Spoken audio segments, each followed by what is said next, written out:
हिंदी वाली क्लास में क्रिया भाग प्रथम के अंतर्गत पहला प्रश्न है, वाक्य में प्रयुक्त ऐसे शब्द जिनके द्वारा किसी कार्य का करना या होना पाया जाता है वे शब्द कहलाते हैं। वाक्य में प्रयुक्त ऐसे शब्द जिनके द्वारा किसी कार्य का करना या होना पाया जाता है वे शब्द क्रियावाचक शब्द कहलाते हैं। जैसे राम पढ़ रहा है, राम पढ़ रहा है। मोहन ने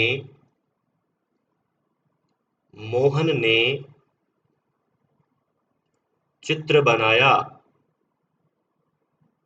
मोहन ने चित्र बनाया। वह मेरा मित्र था,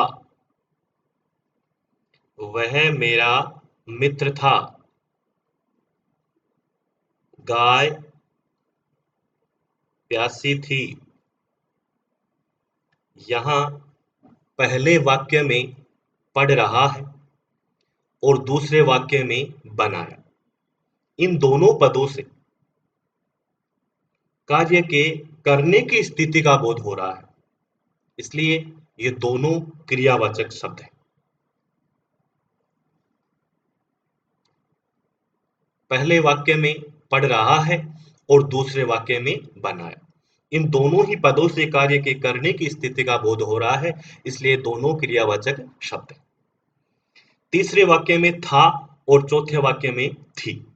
इन दोनों पदों से कार्य के होने की स्थिति का बोध हो रहा है, इसलिए ये दोनों भी जो है क्रियावाचक शब्द माने जाएंगे। पहले वाक्य में पढ़ रहा है, दूसरे वाक्य में बनाया। इन दोनों से कार्य के करने की स्थिति का बोध हो रहा है, और तीसरे वाक्य में था और चौथे वाक्य में थी। इन दोनों से कार्य के होने की स्थिति का बोध हो रहा है, इसलिए इन चारों वाक्यों में पढ़ रहा है, बनाया, था और थी, इन चारों पदों में जो है या चारों जो पद हैं वो क्रियावाचक ही शब्द हैं, क्रियावाचक पद हैं। तो इस प्रकार इस प्रश्न का जो सही उत्तर होगा वो विकल्प नंबर 4 होगा। वाक्य में प्रयुक्त ऐसे शब्द जिनके द्वारा किसी कार्य का करना या होना पाया जाता है वे शब्द क्रियावाचक शब्द कहलाते हैं।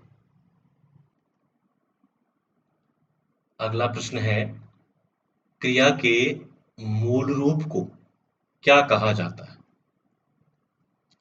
क्रिया के मूल रूप को धातु कहा जाता है। जिस मूल शब्द में विकार होने से क्रिया बनती है उसे धातु कहते हैं। क्रिया की रचना किसी न किसी धातु से होती है। क्रिया के धातु की सही पहचान कैसे करें? इसके लिए सबसे पहला तरीका है, कार्य के करने की स्थिति का बोध होने पर यदि वाक्य में प्रयुक्त क्रियावाचक शब्द से कार्य के करने की स्थिति का बोध हो रहा है और वहां धातु रूप की पहचान करनी है, तो ऐसे वाक्यों में कर्ता के स्थान पर तू शब्द का प्रयोग करते हुए संपूर्ण वाक्य को आज्ञार्थक वाक्य बना देना चाहिए। उस आज्ञार्थक वाक्य के अंत में जो भी क्रिया रूप लिखा जाएगा वह सदैव धातु रूप ही माना जाएगा।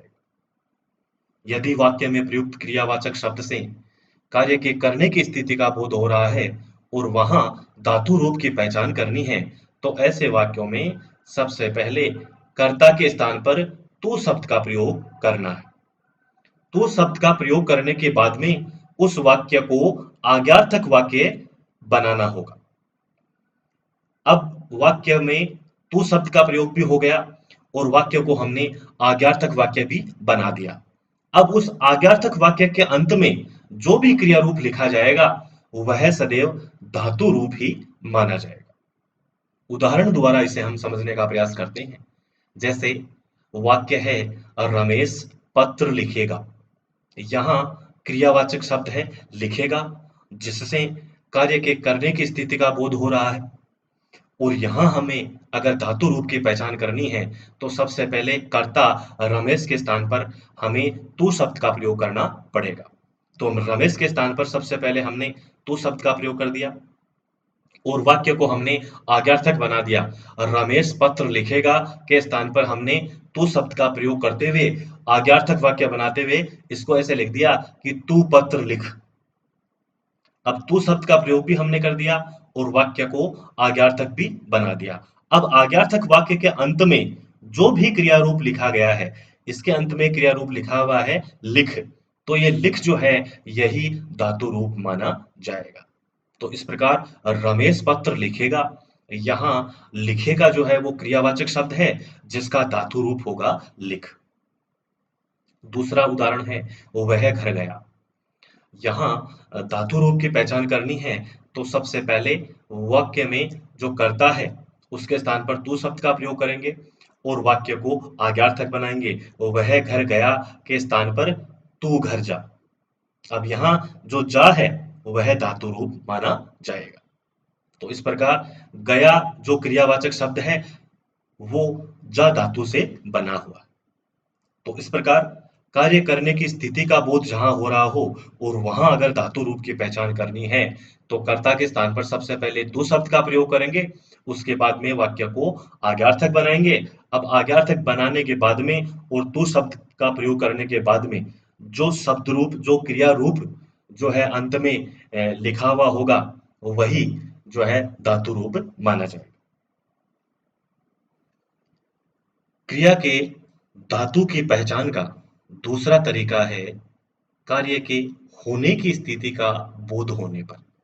पहला जो तरीका था कार्य के करने की स्थिति का बोध होने पर और यहाँ है कार्य के होने की स्थिति का बोध होने पर। यदि किसी वाक्य के अंत में है, हैं, हो, हूं, था, थी, थे जैसे क्रियापद लिखे हुए हों एवं इनसे ठीक पहले अन्य कोई क्रियापद नहीं होकर संज्ञा सर्वनाम विशेषण अव्यय शब्द लिखे हुए हों तो वहां सदैव होना क्रिया तथा हो धातु माना जाता है।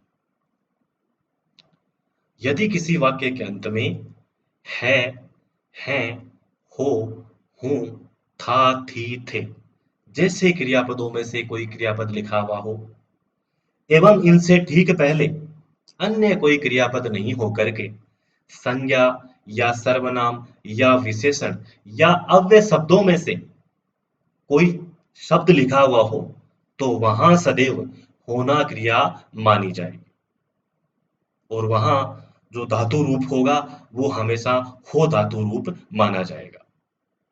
जैसे उदाहरण द्वारा हम समझने का प्रयास करते हैं। वाक्य है मोहन बुद्धिमान है।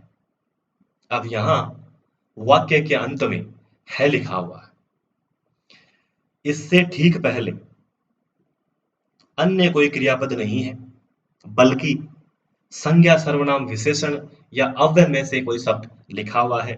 जैसे यहाँ लिखा हुआ है बुद्धिमान जो कि एक विशेषण शब्द है।